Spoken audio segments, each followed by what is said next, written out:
You could be joining the Great British Giveaway list of winners with your chance to grab a fantastic £50,000 in tax-free cash. Hi, I'm Angela from Wigan and I won £30,000 with the Great British Giveaway. I'd say to people who want to enter or are wondering whether to enter to do it, it happens to people like me. For another chance to win, text cash to 63232. One entry costs £2 plus one standard network rate message. Or text bonus to 63232. 5 entries cost £5 plus one standard network rate message. Go to gbnews.com/win. Entries start from just £2. You can call 0903 681 3232. Calls cost £2 plus your network access charge. Or post your name and number to GB10 PO Box 8690 Derby DE1 9TT. UK only. Entrance must be 18 or over. Lines close at 6 p.m. on the 31st of January. Please check the closing time if listening or watching on demand. Good luck. In the GB newsroom, we bring you the news as it happens. With our team of dedicated journalists across the UK, we're ready to keep you up to date with what's happening every half an hour, every single day. Bulletins here on GB News, the People's Channel, Britain's news channel. Thank you, Britain. Thank you for watching. Thank you for listening. Thanks for subscribing. Thank you for your support. It's you that make us the People's Channel. As we reflect on our journey so far, we're filled with immense gratitude. You mean the world to us. We couldn't have reached this point without you. As a very special thank you, we are giving you the chance to win one of 50 GB News thank you boxes. They're worth £50 each. For full terms and conditions, and to enter, just go to gbnews.com/thank you.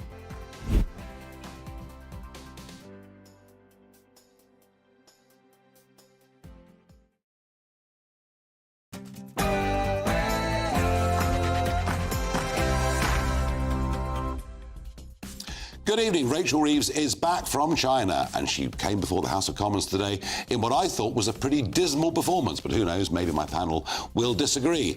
The Chagos deal is closing in rapidly. They want to get it done before Trump's inaugurated. Why the rush? And what will it mean in terms of American attitudes towards this government? And the Home Office, once again, superstars that they are, 2/3 of all ankle tags put on people coming into Britain, many of whom cross the English Channel on small boats, 2/3 of them literally have disappeared. All of that in a moment. First, let's get the news with Sam Francis.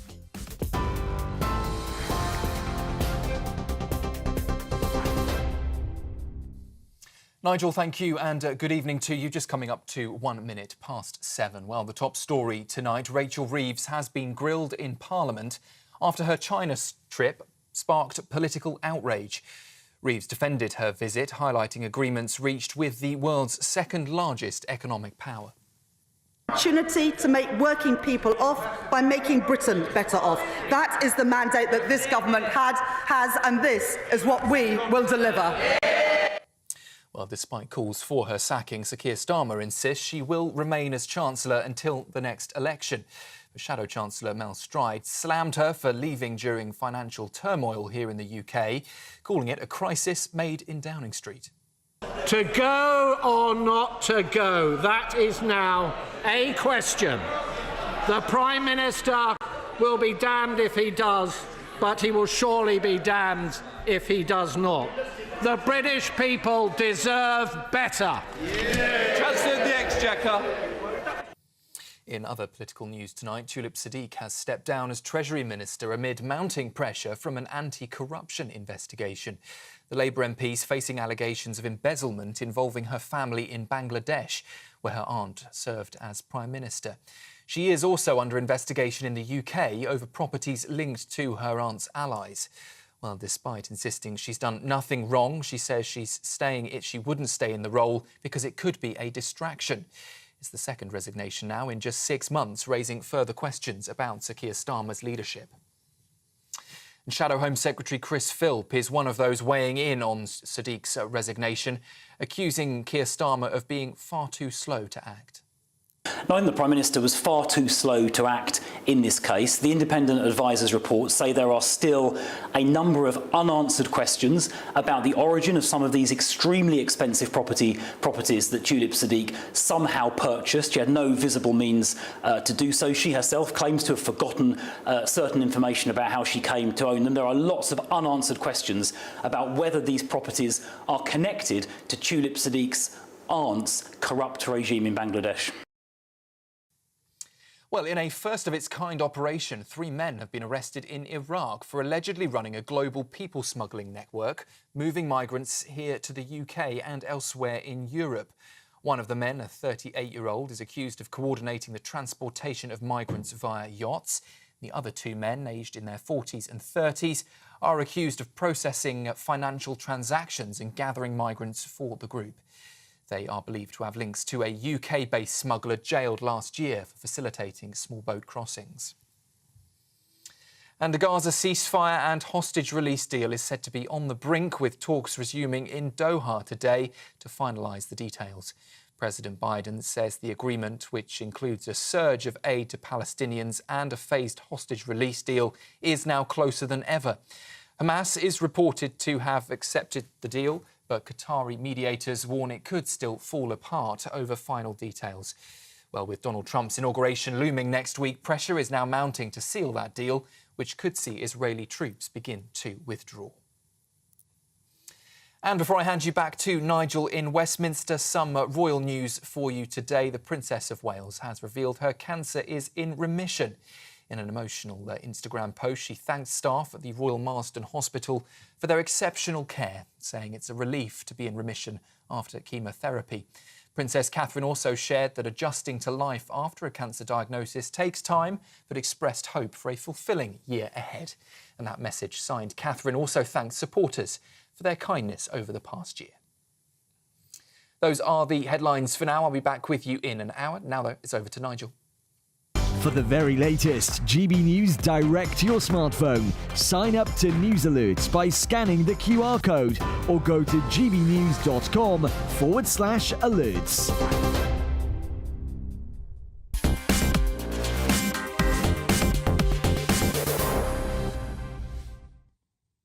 Good evening. So, as you know, the Chancellor of the Exchequer, Rachel Reeves, has been off to China. Now, to be fair, this was not a last-minute panic trip. It was booked some time ago.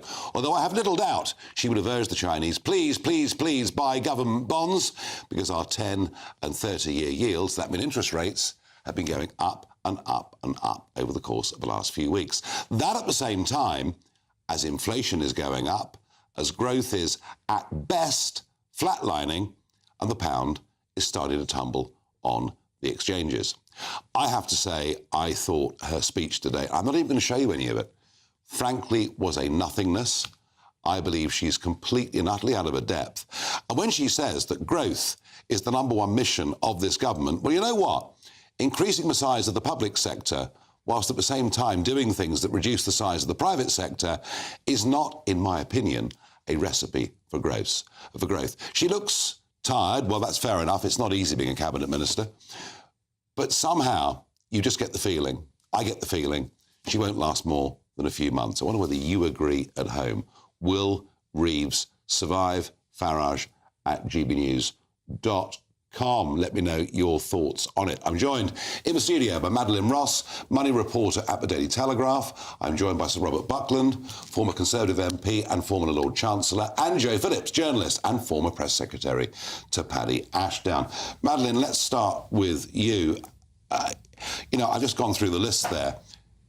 Medium and long-term interest rates rising, inflation going up, the pound going down, growth dead, and we've got some more figures coming out tomorrow, haven't we? Yes, there will be more inflation figures covering November coming out tomorrow, but it's clear that the market is expecting those to be less positive than we've seen in the inflation figures recently. Everyone will remember, of course, that after Liz Truss's mini-budget, whether or not you believe that it was caused by the mini-budget, inflation rates jumped very high, causing a lot of mortgage pain for people. It's not looking like it's going to jump that high again, but we are expecting a little uptick. Well, you say that. It's not very far away, is it? It's more of a slow motion thing than it was. Yeah, it's definitely not a pretty picture at the moment, and there'll be a lot of concern in the markets that Rachel Reeves is inaction on a number of issues, particularly around employers and from the budget, which is a huge pressure point on lots and lots of small and large employers, will not help. Yeah, no. And isn't this all about confidence? Doesn't the economy operate on confidence? And, we borrow money, we lend money, we do things because we have some degree of confidence. And I just got this feeling. There was that speech that Starmer gave, the things can only get worse. I mean, they both look miserable. I have not met, I promise you, I've not met, out and about, a single proprietary-owned business that is confident for this year. Well, I think you've hit the nail on the head there. Economics is all about confidence. Yeah. And what you want to see from politicians, especially senior politicians like the Chancellor and the Prime Minister, is that they believe in the country, they believe in the businesses of this country, and that they are going to back them. There's an awful lot of talk about this plan for growth. There's not a lot of evidence of it. I read speeches, as you do. I read briefings, government briefings, and I'm looking for detail, and so are the markets. Financial institutions aren't just looking at the headlines. They're looking at all the documents that are coming out of this government and thinking, well, where is the growth here? The OBR is suggesting that there's, as you've already said, that growth is going to flatline at best. There's no confidence at all. And while previously movement in the gilt rates probably wasn't looked at as much as it is now, this government... Yeah, well, good point.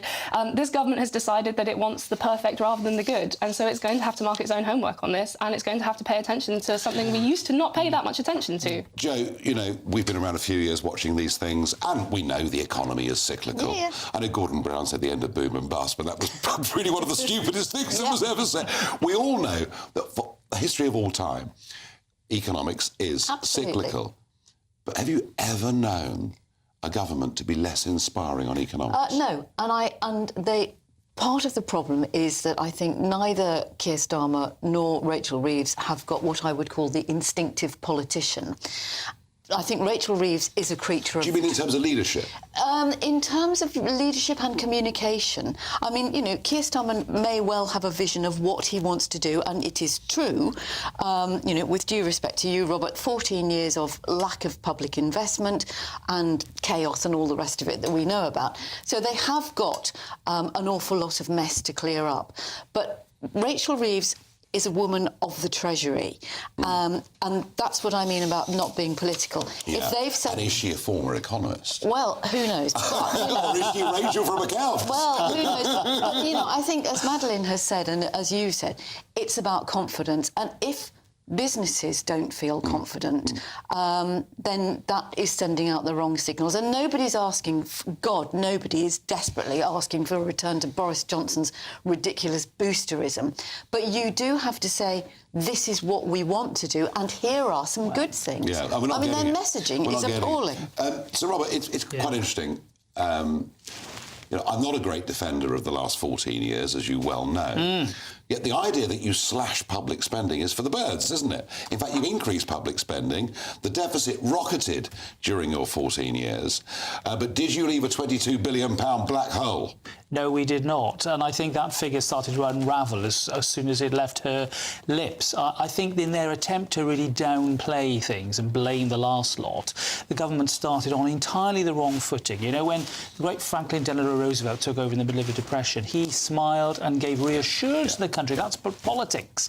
There's no, as Joe said, there's no politics with this duo. They are bound hand and foot to each other. So the idea that he can just cast off his Chancellor without a significant change in economic policy, which I don't see forthcoming, is mad, because he will follow her if he does that. And I think that the choices for them are pretty grim. Is it more taxation? Well, we've seen what they've done with national insurance. Or is it spending cuts? Or is it spending cuts? And they were talking, actually, about Ministry of Justice cuts in particular. Well, not okay. And yet, from what I'm told, there's a massive backlog in the courts already and huge problems. It would be a big mistake to cut a department that, although is a major one in Whitehall, is not the main source of expenditure.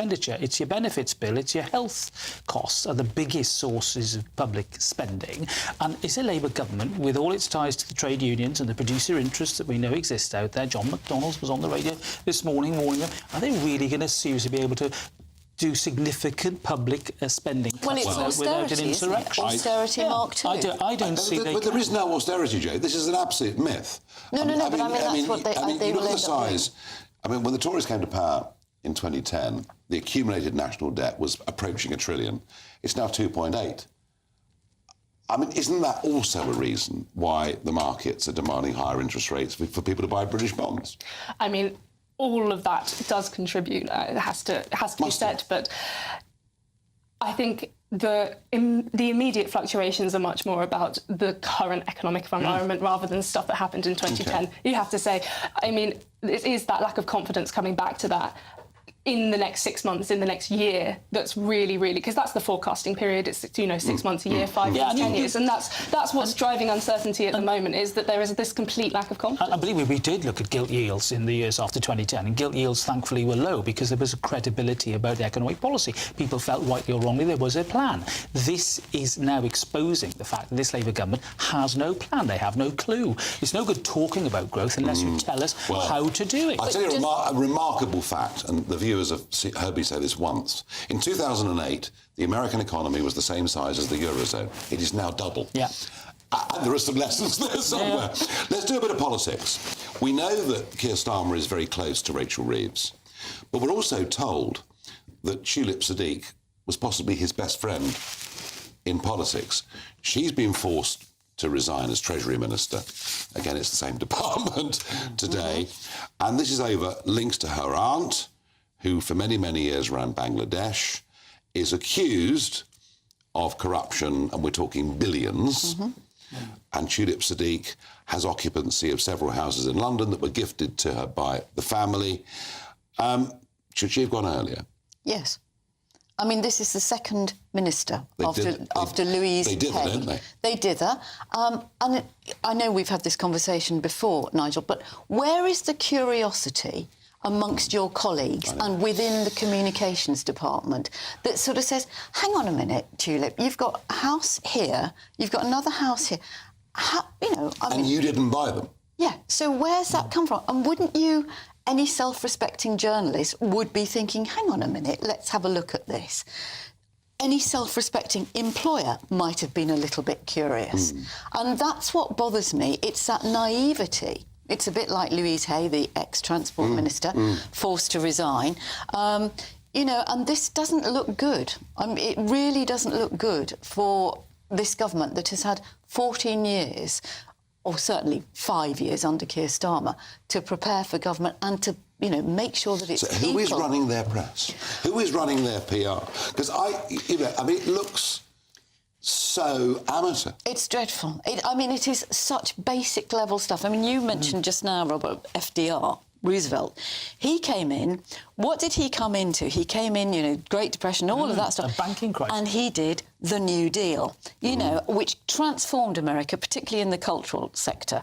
You could argue that it was a waste of public money. Well, there were many people who said, no, it wasn't. A lot of it failed. A lot of it did a lot of good things. But, what we haven't got is anything that says, OK... There's no happiness, there's no joy. And as Rupert Soames said... Nicholas Soames, rather. If you're in a hole, stop digging. Yeah. And when the American economy began to turn under Roosevelt in the 30s, what was the song?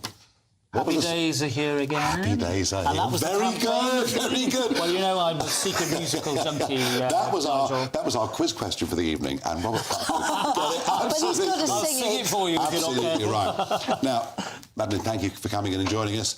In a minute, and I need the break to calm down over this, because if you believe the press reports and the spin today, we are very, very close to signing a deal over the sovereignty of the Chagos Islands with the Mauritian Prime Minister, which will mean us giving away $1 billion a year for the first 2 or 3 years, and all of this being rushed through before the Trump inauguration. I have a feeling that if this happens, it may well get our relationship off with the 47th president on a very, very bad footing indeed.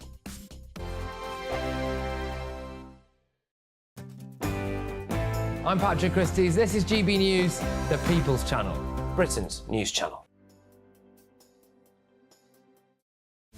This is Britain's Newsroom, where your voice matters. It's just astonishing. With expert analysis and honest opinion, we don't just keep you informed. We bring you unique perspectives you won't see anywhere else. Can't argue with any of that. When the news happens, it happens here. On Britain's Newsroom, weekdays from 9:30 a.m. Only on GB News.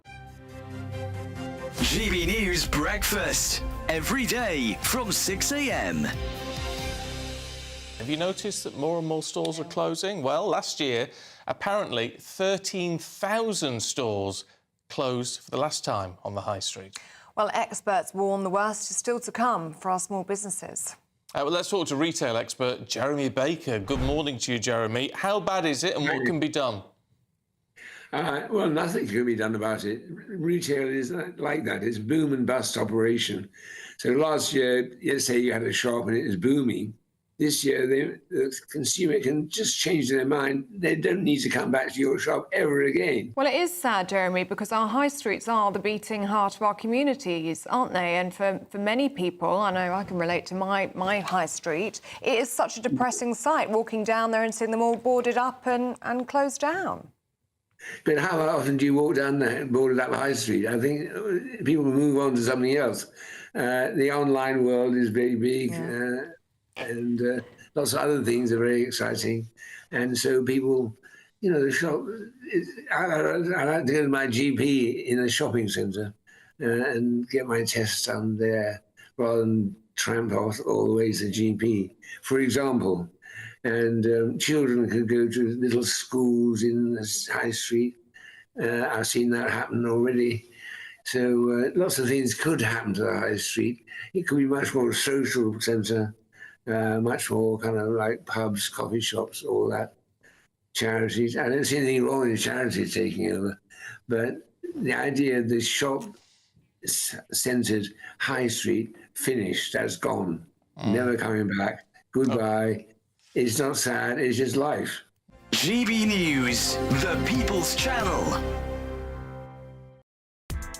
Join me, Nana Akwe, for an informative, interactive news programme with a difference. It's fun. No, he didn't say that, though. I'm so surprised. I think there's an element of truth to that. Join me from 3 p.m. every weekend, only on GB News, Britain's news channel. I'm Emily Carver. This is GB News, Britain's news channel.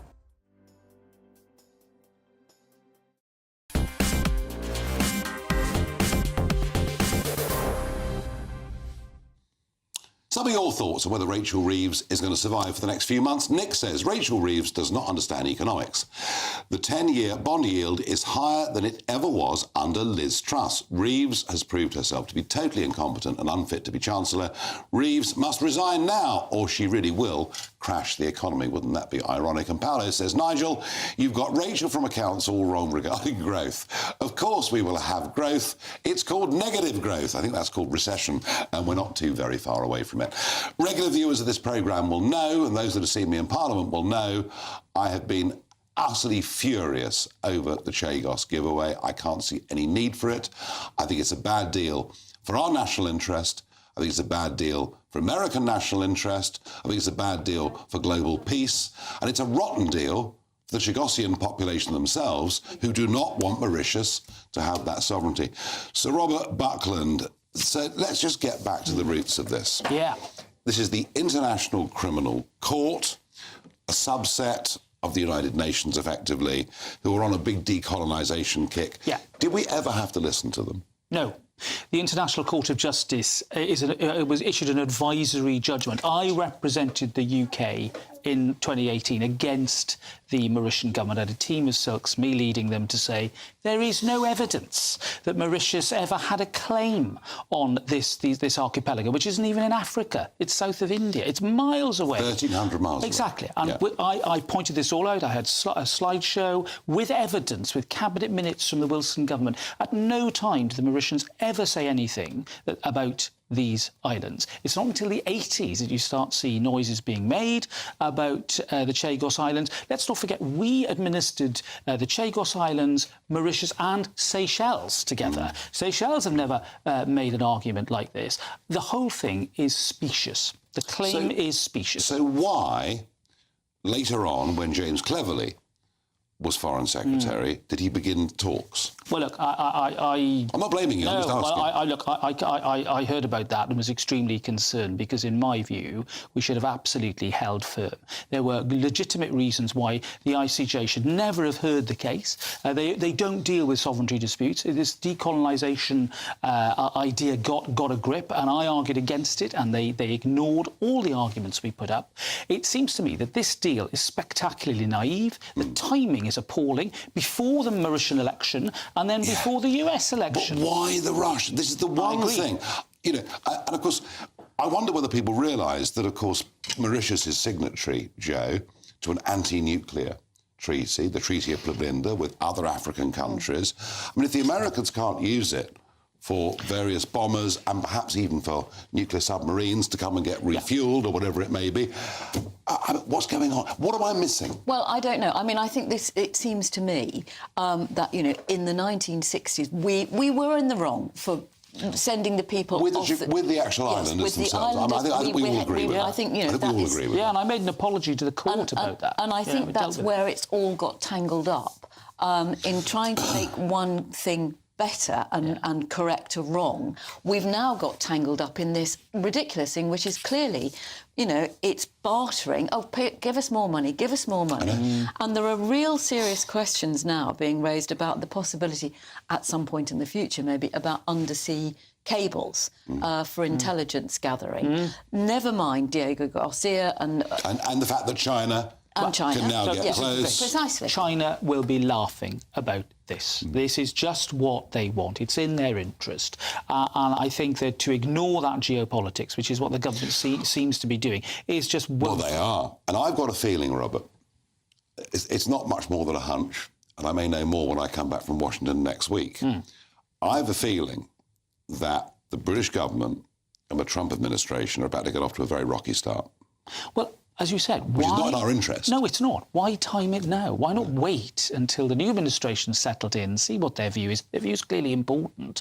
You know, we wanted to know the view of the previous administration, and their view is important. And therefore, I just urge everybody, just stop, pause this. Is this all student politics? Is this David Lammy thinking he's decolonising? Well, is that what's behind it? I think it's got muddled up in, as I say, you know, the fact that we basically evicted the islanders, and that's wrong, you know, by anybody. So why haven't we consulted them over this? Exactly. Wow. Because Lammy said in the Commons, when I had a real go at the start of this, and Lammy said, because, you know, I asked the question, others did too, what does this mean for Gibraltar? What does it mean for the Falklands? Yes, exactly. To which he answered, oh, no. The sovereignty of those territories depends on the people themselves. Well, what about the Gibraltarians who've not been asked? And they are being forgotten in all of this. And it just seems to me that it is a complete muddle. And I think, you know, when you get to this stage, when you're this close to a new administration in White House, you know, and I'm not a fan of Trump, I know. But it makes sense to wait and just... And you see, this conversation we're having, folks, this conversation we're having, and it could be about this, it could be about a number of subjects. You see, I have a little theory that every pub is a parliament.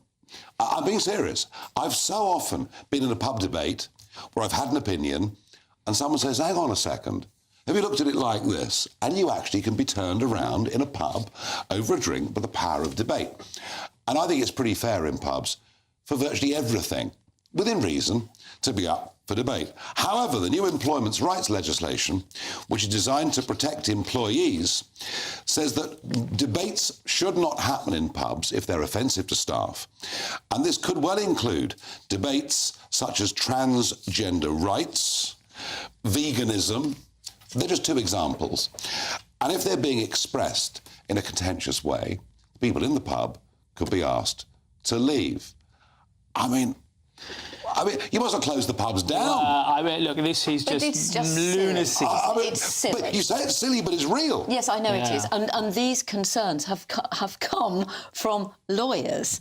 It is absolutely a bad bill and a badly thought through thing that somebody is going to take advantage of. You know, in the old days, you'd go into a pub and it used to be said, you know, when I used to sort of hang around with a packet of crisps and don't touch the knobs, waiting for my dad to come out of the pub. Nobody talked about politics, religion, And I can't remember what the other one was. Well, they said they didn't, but they did. Well, of course they did. That's all Of course they did. That's where I got my politics from, listening to people. They're public houses. Public houses are places of open exchange. The landlord is the ultimate arbiter. Exactly. You know, I have to confess, Nigel, I've been thrown out of a pub now and again for just being a little loud when I was a youngster. Very pleased to hear it. You'd be glad to know. But it was the prerogative of the landlord. What I'd hate to think is that somehow government legislation is now going to govern whether or not I can have a conversation in my local. Are we completely in hands, whether it's Chagos or this, of basically a government of human rights lawyers?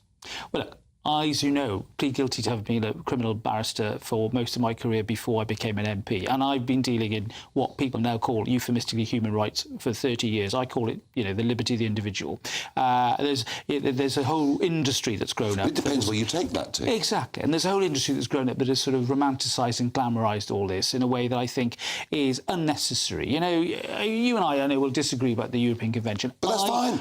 It's fine. But why don't we go to the pub over the road and have a debate about it? You and I have discussed it many times over a drink, and we will again. But the point I'm making is that, this type of sort of lawyers identifying with causes is really not an attractive way to go. You're an independent lawyer. You should represent your client. You shouldn't really be commenting about the merits, of the policy or the politics. But isn't it Just do the case, job. Robert, and you will know this better than either of us, that there is a tendency, in the same way as we medicalise everything, to legislate. Yes, absolutely. And that is pandering to public opinion. I'm very worried, Joe, we're agreeing on far too much this evening. It's very disturbing. In a moment, maybe we'll disagree, because in a moment we'll talk about the absolute farce of 2/3 of people, nearly all of whom came into Britain illegally and are claiming asylum, have been tagged. 2/3 of them just cut the tags off and disappear. Plus, also, we will discuss the rapist who raped a sleeping woman but can't be deported back to Jamaica because he's bisexual, because of ridiculous, excessive human rights laws. I'll be debating that with Robert in just a moment after the break.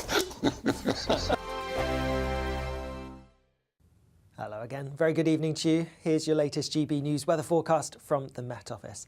Looking ahead to tomorrow, and there will be increasing amounts of sunshine from the northwest, and it is going to stay generally dry for most of us. Also, mostly dry through this evening and overnight because of the fact that we have high pressure to the south of us dominating the story. That being said, there's still a weak front across us, and that's bringing some thick cloud across central parts and some drizzly rain, particularly over the higher ground towards the west. There will be some clear skies, particularly over eastern parts of Scotland, northeast England, but for many it's a cloudy night, and with that then temperatures not dropping a huge amount. A pretty mild start to tomorrow morning, albeit across some eastern parts of Scotland where we have those clearer skies it could be a touch chillier here, and there may even be a little bit of frost. The flip side of that though is there will be some brighter skies across eastern Scotland first thing tomorrow morning. Notice towards the far northwest there's some rain waiting to push its way in and some blustery winds in association with this, but across much of Scotland, northern England, quite a bit of cloud to start, a much sunnier start though for Northern Ireland. Lots of cloud across central southern England and also Wales, and here it's going to be quite low in places, so some hill fog, some murky conditions, even a bit of drizzly rain, could be a little bit dank at times as we go through the morning. As we go into the afternoon, we are going to see increasing amounts of sunshine across much of Scotland, northern and western England and Wales, holding on to the grey, cloudy skies though across parts of the southeast. Temperatures again a little bit above average for the time of year across the north, generally getting into double figures, nearer normal towards the south. Looking ahead to Thursday, and again it's a bit of a northwest-southeast split when it comes to cloud amounts, so staying cloudy and grey towards the southeast, most places having another largely dry day though. And the mostly dry weather continues as we go through the end of the week and into the weekend, but it is going to be pretty cloudy for most of us, and we're going to see our temperatures dropping as well. Enjoy the rest of your evening. Bye-bye. Join me, Camilla Tominey, for a frank and honest discussion with those in power that cuts through the spin and gets to the heart of the issues shaping our nation. You haven't confirmed that you want to stand as leader, but you haven't ruled it out either. This report basically says that he's not fit to stand trial. Is he indecisive? Incompetent? I deliver the dose of reality Westminster needs. That's the Camilla Tominey Show at 9:30 every Sunday on GB News, the People's Channel, Britain's news channel. It's Patrick Christie's Tonight, and here we do things differently. It's explaining the absolute madness of this, doesn't it? It's explosive. I mean, this is very good. It's lively. 850. Your government sat there, Sean, and it did nothing. It's controversial. And the Middle East has been in turmoil since before I was born. It's everything you need to kickstart your evening. Everyone's had their Weetabix tonight. I love to see it. That's Patrick Christie's Tonight, weeknights from 9 p.m. Only on GB News, the People's Channel, Britain's news channel.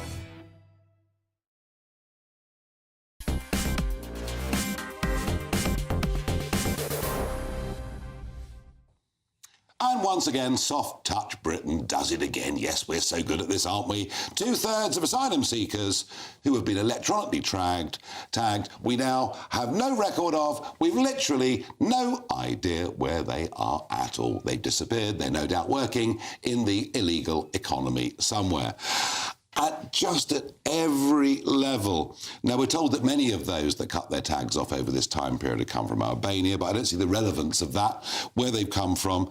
I mean, Robert Buckland, you know that people crossing the channel, these young men, the way we deal with it or don't deal with it, when you go on to stories like this, hurt your party politically at the last election enormously.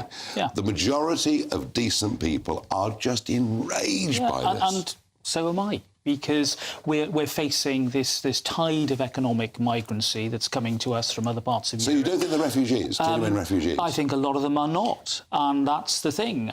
They are, some of them are definitely the victims of criminality. There's no doubt about that. What you mean they're being trafficked? Yeah, some of them are. I think we use the word trafficking sometimes wrongly, because trafficking is coercion. Smuggling is a different thing. They're not being coerced. They're paying very often. They're paying a lot of money to do this. So you've got to ask the question, well, how does that happen? But, when it comes to this particular pilot, I think it was a while ago. And the interesting thing was apparently those who weren't being tagged seemed to be more compliant. I mean, look, I've did a lot of work on tagging of criminals, which had a big effect. We did these alcohol tags that have worked brilliantly. There was like a 95% compliance rate, which was good, because it meant fewer reoffending and fewer crime, less crime. So you're saying that tagging can work? Oh, definitely. And, when I was Justice Secretary, we scaled it up quite considerably, because we thought it was a very good way to keep a very close eye on people who otherwise were going to be, reoffending. But this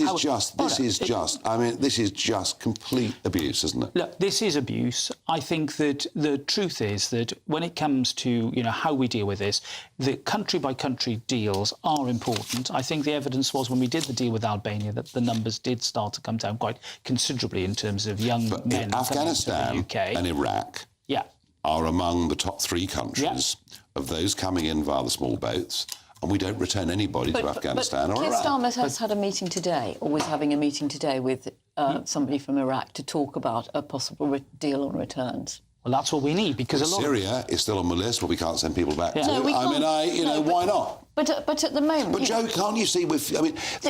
these people are dangerous. Well, hang on a second. If these people are cutting off their tags and disappearing, they are going into criminality. Well, maybe. There's no But why proof not? of that. Where else are they going? Well, there's 1,000 people. It's a very small pilot.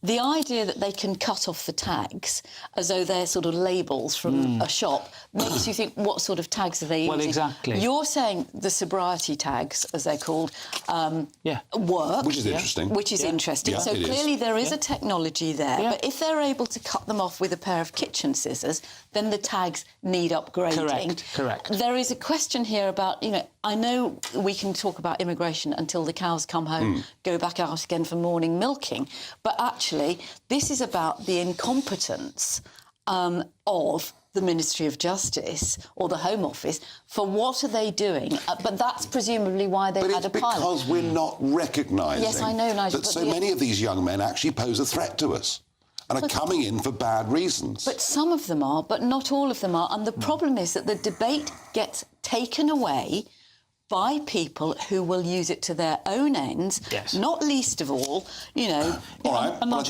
I tell you what, let's continue this debate with a similar theme. This is my What the Farage moment of the day.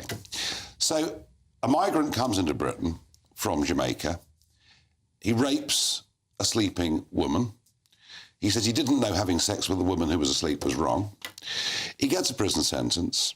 He comes out. He's granted anonymity. We want to deport him back to Jamaica, but we can't, because he says that he's bisexual and he'll get beaten up, and it's against his human rights.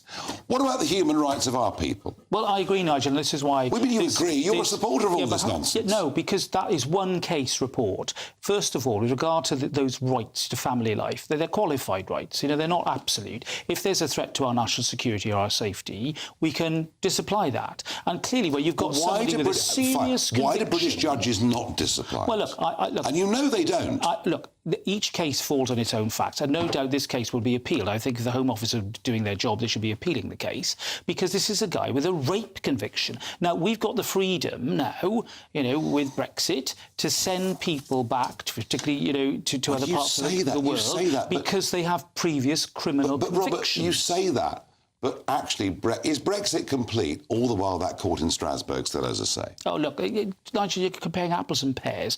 The idea that the court in Strasbourg was anything like the Luxembourg court, that had that absolute power over EU laws that applied in the UK, is wrong. You know, the times that we are engaged with the Strasbourg court are vanishingly small. You know, the number of times we were found in breach last year was twice. Yeah, but Robert, the convention. Is in British law. Joe, I mean, you're a supporter of the ECHR as well, but can you not see no, why? But that is absolutely outrageous. But this is what the guy claims. Well, it's against his human rights. Yeah, I'm pretty sure it would be against the human rights of the woman he raped. Well, you'd have thought so, wouldn't you? You know, so what do we do? Well, what I mean, because I mean, Robert, you know, I respect him as a lawyer, but the fact is, all the while that convention is written into British law, judges lean on it. What you're saying, Robert, is that the Home Office could appeal against it. Of course they can. So that's the question. And it's all about the evidence. You know, is it a genuine case? He says he's of sexuality. Is that right? I mean, even the report said that but we're getting more and more people crossing the channel saying, I can't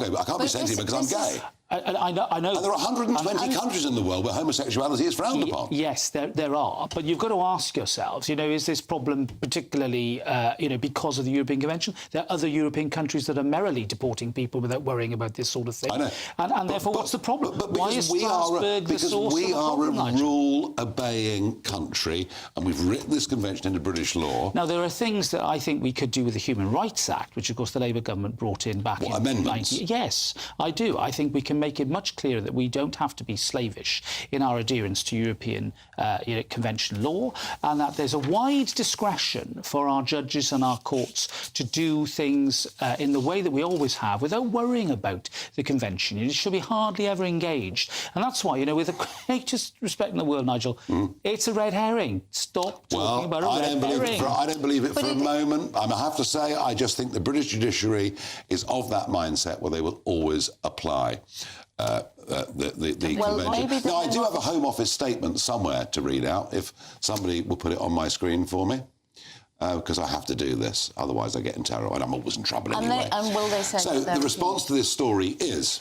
A Home Office spokesman said this pilot scheme, this is about the tagging, conducted under the previous government, sought to explore the impact of electronic monitoring on compliance rates. But the evaluation report notes that its findings cannot be applied to the asylum seeker cohort as a whole, given the scheme's heavy concentration on Albanian nationals. Nevertheless, what a load of nonsense, the evaluation report has been published in the interest of transparency, given the public funds spent on running the pilot scheme. This government is determined to restore order to the asylum system so that it operates swiftly, firmly and fairly. Well, you can believe that if you want to. Why should we have any confidence? Why should Joe Public have any confidence that anybody, either Labour or Conservative, is actually going to get any control over the asylum system? Or you, Nigel. Well, it could be. But can you see why people have got no confidence? I agree, but it's up to people like you and all of us to come up with a plan, and the only way we'll do that is, guess what? A bit of international cooperation. Dare I say, sharing power. No. What the pro-Europeans. I'm surrounded by Remainers. Yes. Nigel, that's your Another fine mess you've got us into. And this is the pub debate, and that's what we do on this show. There's no need to go down the pub, because you get that debate here. Now, in a minute, we are going to talk about milk. Milk has become unbelievably political, particularly when a Conservative, a marginal albeit, but a minority Conservative council in Gloucester starts telling people to stop drinking cow's milk. We'll find out why in just a moment.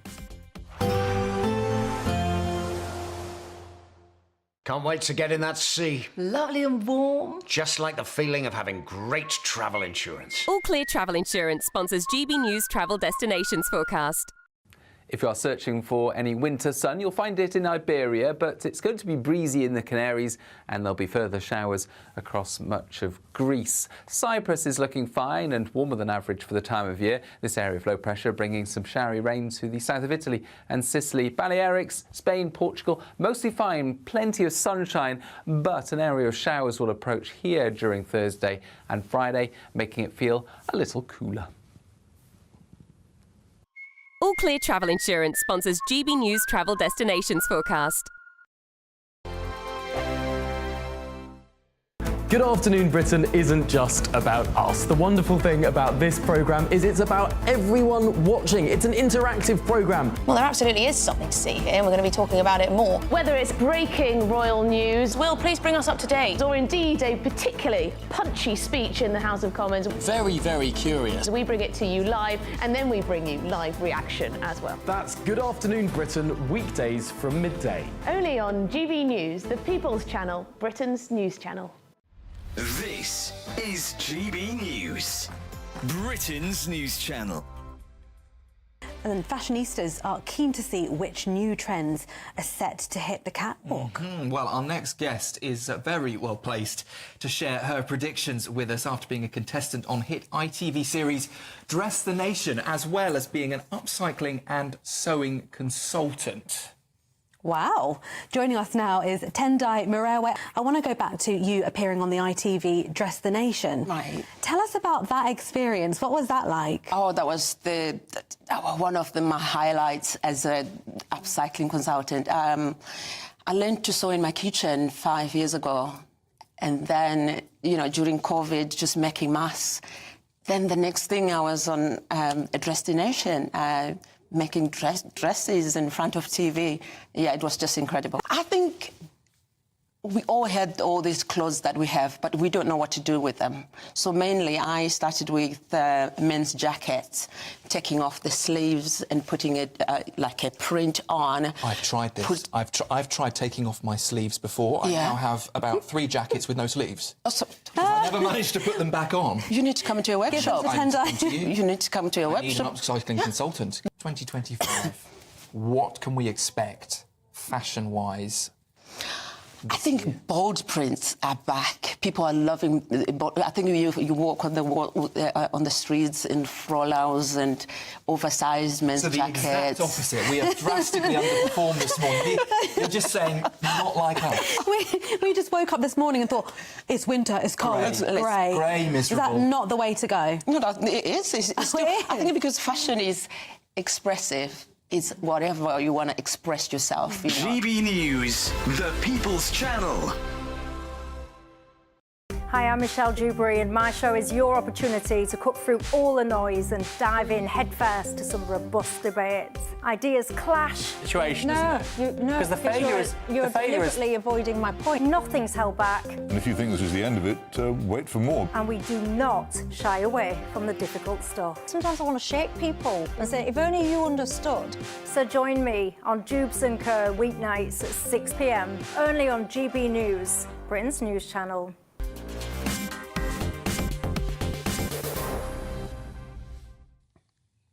I was in the very smart Mayfair Hotel the other day, about to do a press conference, political press conference, and I wanted a coffee. And I was offered oat milk or skim milk, and I didn't want to cause a scene. I said, I just want blooming milk. And what is wrong with this? But of course, the global warming lunatics would love to stop milk production. And this includes, believe it or believe it not, the Conservative Party in Gloucestershire. One of those councils, of course, who were too cowardly to want elections to happen this year. It's a minority administration, but they are in charge. And we have a statement here from one of the Conservative cabinet members to say dairy is one of the biggest producers of methane. So our suggestion is, every so often, if you're having milk with your coffee, have oat or soy milk. God help us is all I can say. I'm joined down the line by Jacob James, owner of Whole Moo World, who supplies vending machines with their farm's milk. I mean, it seems that everything is being done to stop us drinking cow's milk. Yes, and first of all, can I just thank you for having me on? And can I also say that I do respect that the council has positive intent in offering this guidance. But it is frustrating in farming that the guidance is being given to people based on evidence that fails to take into consideration any context. They say, and it was even parroted again by local news this evening, that dairy produces circa 3 kilos of carbon per litre produced. That is a global figure. In this country, we produce 90% of the milk we drink. We import 10%, of which 80% of that is from Ireland. 98% of the milk we produce, if drink in this country, is produced in Ireland or this country. In these two locations, there is an abundance of water and there is abundance of grass. And the grassland, therefore, dictates or dominates the diet of the animal. And that grass is growing all year round, sequestering carbon. There are hedgerows, there are trees also sequestering carbon. So when all these things are taken into consideration, the actual carbon impact for UK dairy farms comes down to about 1 kilo per litre. Yeah. That is the same as oat milk, which is set at 0.9. Interesting. So it's frustrating that the council are offering guidance. Jacob, I've heard something over the last month or two, and maybe it's a wacky online conspiracy theory, but I'm told that big dairy producers are adding something to the feed of cattle, adding something to the grass or hay to make them produce less methane. Is that true? That is a pilot that's been done by Arla Foods. It's not mainstream. It probably won't ever be mainstream. We supply our milk to First Milk, and they have come out and said that this will not happen. The argument of methane is an interesting one. It's very convenient as an argument. I mean, we can look back in the 1980s, there were 3 million dairy cattle in the country. Last year, I think it was estimated by AHDB that there was less than 2 million. That is a reduction of 33% of the animals. It's safe to assume there's going to be a huge reduction in the methane produced from those animals. Yet, actually, the dairy industry has produced 0.3 billion more litres of milk, from 15 billion to 15.3 billion.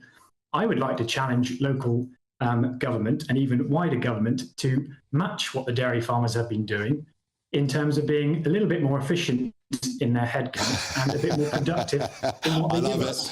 I love it, Jacob. Thank you very much indeed. That was an enormously powerful point. I think the man on my right might agree with all of that, actually, in a moment. He was very convincing, wasn't he? He's very convincing. He knows what he's talking about. Yeah. And the thing that you mentioned, and I can't remember the name of it, but what they Bovera, it's called. Bovera. Yeah, and it's been all over the internet. Yes, and it is, as he said. There's one particular big brand of milk. I'm not going to name it. But it is appalling to mess around with an animal's metabolism. And that's what that does. And I don't think I agree again. Oh, dear. Oh, Lord. It's all right. When you come back from America, we'll have a lot to argue about. Isn't Don't worry. it interesting to hear what he said about the efficiency of British farming? Yeah. A smaller herd and yet greater yield. Yeah. Now, that has been the story of British farming through the generations. You know, we've used what we've got, and we haven't got the land that France and other countries have, but we've used it wisely, and we've used it well. And, you know, we should be very proud of people like Jacob and other entrepreneurs out there. But maybe not the Conservative Party. Well, look, I mean, your party. I mean, you are. You're the ones that started off all this global warming, net zero. Are we going to get on to that, guys? Nigel? But look, I mean, to be fair to the young man, he was basing his very informed submissions on the basis that he did accept that there was an issue, and as do I. Well, actually, what he argued was that the grass grows and sequesters much of the carbon. And to be fair, it is only the council saying swap one thing for another. But I mean, come on. A poorly advised council in rural England issuing silly guidance about what type of milk to have is a world away from the debate about global warming. The evidence is very clear, I think, in my view. What is bad is when you have this sort of misinformed, poor sort of decision-making and guidance that doesn't help anybody. It's not going to advance the cause whether you believe it or not. No, and that's why that sort of stuff gives global warming a bad name, and we can do with less of it, thank you very much. I think global warming doesn't need anything on to give it a bad name. It's a pretty bad thing. What I mean is the climate change theory a bad name. Yes, Forgive OK. But I do think... Or what we're doing in the name of yes, fighting, but which is perhaps even more relevant. And it goes back to this thing about people jumping on bandwagons. But, you know, if a local authority is just saying gently to people, and it's part of a campaign, swap something for something else, you know, it could be saying, well, actually, swap taking the lift for going up the stairs. It's a load of complete nonsense, personally, and I think we've become obsessed with all this sort of thing. We want gold top. I want it outside on the doorstep, freezing. With the blue tips taking the lid so off. it pops up. When you're back in America, as I know you will be, enjoy the selection of milk you're given in Starbucks. Where do we begin? Honestly, if you go to a Starbucks, I mean, the choice of additives to coffees, and it's all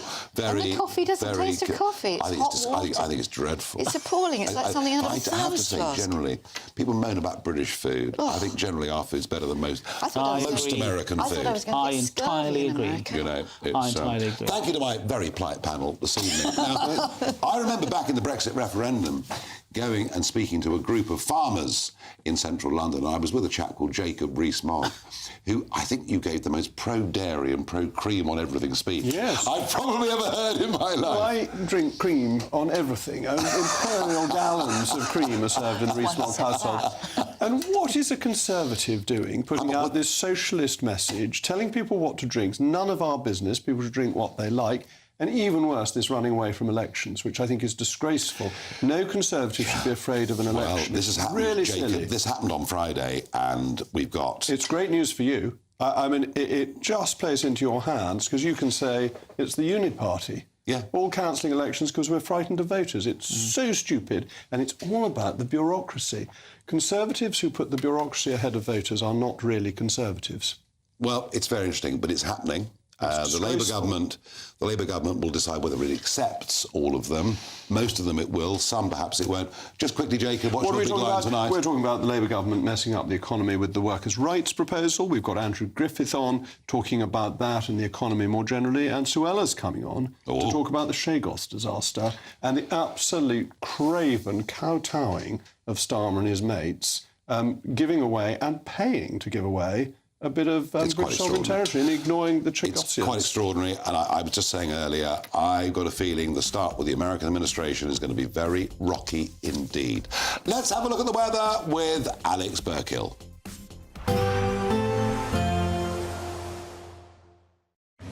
Even though we'll see a cloudy start, it'll be a bright outlook for the rest of the day. Boxed Solar, sponsors of weather on GB News. Hello again. Very good evening to you. Here's your latest GB News weather forecast from the Met Office. Looking ahead to tomorrow, and there will be increasing amounts of sunshine from the northwest, and it is going to stay generally dry for most of us. Also, mostly dry through this evening and overnight because of the fact that we have high pressure to the south of us dominating the story. That being said, there's still a weak front across us, and that's bringing some thick cloud across central parts and some drizzly rain, particularly over the higher ground towards the west. There will be some clear skies